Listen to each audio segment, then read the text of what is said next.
Hola chicos, muy buenos días, bienvenidos a la sesión número 3. En esta ocasión revisaremos la actividad número 2 y daré algunas indicaciones sobre la hoja de trabajo de la actividad número 3. Iniciemos con la lectura de nuestro objetivo, que el estudiante identifique algunas marcas de literariedad mediante la lectura y el análisis de aforismos, haikus y el movimiento acción poética para que experimente el efecto estético de la literatura. En cuanto a la actividad número 2, recuerda que el objetivo era conocer qué es literatura y qué no. Para ello, consultaste algunos videos y completaste una tabla en donde se comparaba lo que es literatura y lo que no es. En la primera columna deberían aparecer expresiones como: literatura es un arte que emplea como medio de expresión la lengua, literatura es una invitación al placer estético, literatura es cuidar la forma y el fondo en el lenguaje, literatura es ficción y la literatura es plurisignificativa. Por el contrario, la literatura no es una lista del súper, tampoco una manga o cómic, ni una carta a mi abuelita, mucho menos un escrito encuadernado o una biografía. También debías aprovechar la primera columna y seleccionar 3 palabras para formar una definición o construir una definición de literatura. En este ejemplo podemos decir que la literatura es una invitación al placer estético a partir del cuidado de la forma y el fondo de la lengua que dotan al texto de plurisignificatividad. Como última actividad debías retomar la definición que construiste para justificar por qué Carta a un zapatero que compuso mal unos zapatos de Juan José Arriola es parte de la literatura. En ese sentido, podemos decir que forma parte de la literatura porque hay una invitación al placer estético, ya que el autor es capaz de transmitir la molestia, el tedio o la insatisfacción por la metamorfosis de unos zapatos. También somos testigos del cuidado de la forma y el fondo del lenguaje, ya que está presente una situación cotidiana. Sin embargo, el autor nos entrega un texto que nos sorprende e interroga desde el principio. También podemos mencionar que la literatura o la lectura, en este caso de Carta a un zapatero, es plurisignificativa. Podemos tener algunas preguntas como: ¿la carta es una crítica al oficio desganado de los artesanos? ¿El personaje intenta sacar provecho de su talento narrativo? ¿La pasión y profesionalismo se olvidan al paso de los años? ¿Cuál es la metáfora implícita en el zapatero? ¿Quién es el zapatero? ¿Por qué eligió a Arriola a un zapatero y no a un cocinero?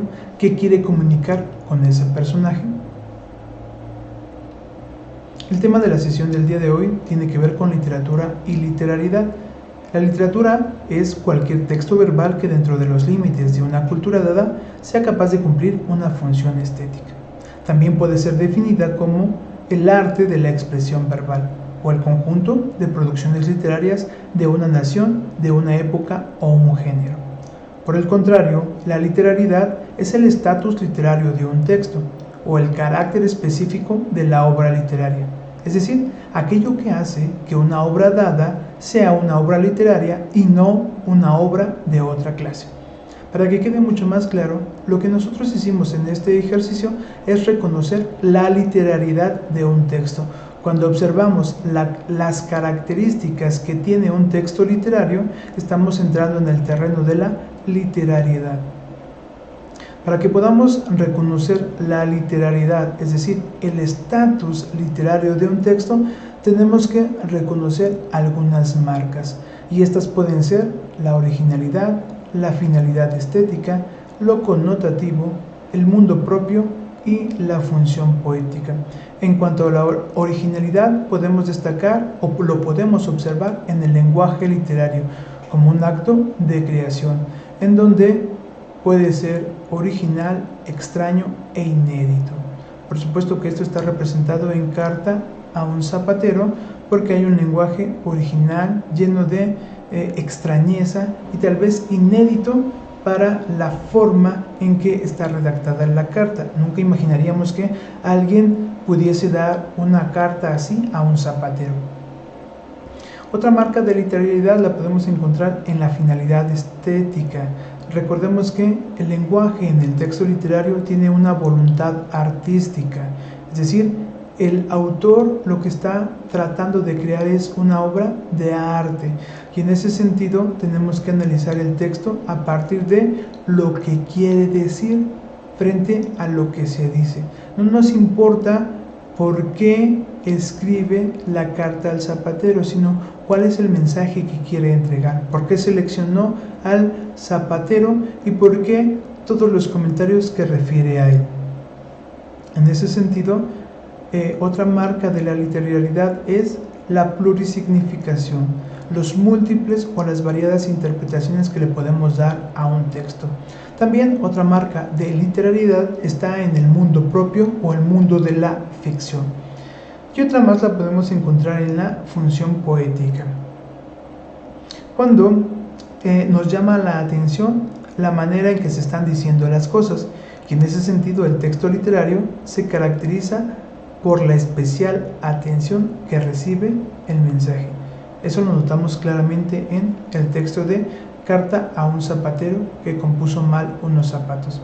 En la actividad número 3 va a ser muy importante que tú seas capaz de reconocer algunas marcas de literalidad, como la originalidad, la finalidad estética, la connotativa o el poder connotativo del lenguaje y sobre todo la función poética. Recuerda que estas marcas nos van a permitir experimentar el efecto estético de la literatura mediante el lenguaje, la voluntad artística que le imprime al lenguaje el autor sobre los múltiples significados que puede tener ese lenguaje y también por la atención que le concedemos a algunas expresiones.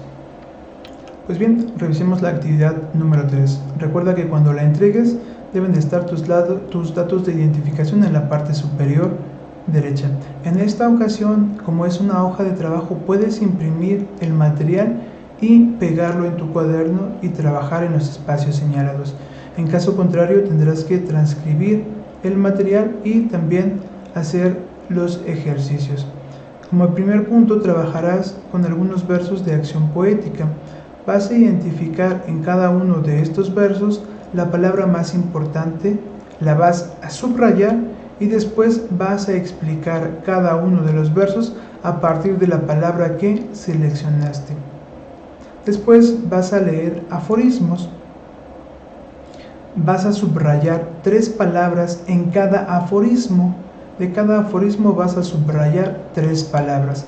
Cuando tengas las 3 palabras de cada aforismo subrayadas, entonces ahora vas a explicar cada uno de ellos en función de las palabras que subrayaste. Y por último, vas a leer algunos haikus de Juan José Tablada. Los vas a leer con detenimiento y vas a seleccionar las 2 palabras más importantes de cada uno. También las vas a subrayar y por último vas a escribir qué sentimientos te transmitió el haiku y por qué. Recuerda que en este texto o en estas actividades lo importante va a ser reconocer las marcas de literalidad, la originalidad, la manera en que está llamando la atención el lenguaje, cómo el autor trabajó el lenguaje para transmitir alguna emoción, algún mensaje, por qué está utilizando una palabra y no otra y qué querrá explicar o dar a entender con estos versos. Ya para finalizar, te recuerdo que la actividad número 3, que es voluntaria, también ya está disponible en Classroom. En esta ocasión vas a reflexionar a partir de la pregunta: ¿es acción poética un movimiento de reflexión?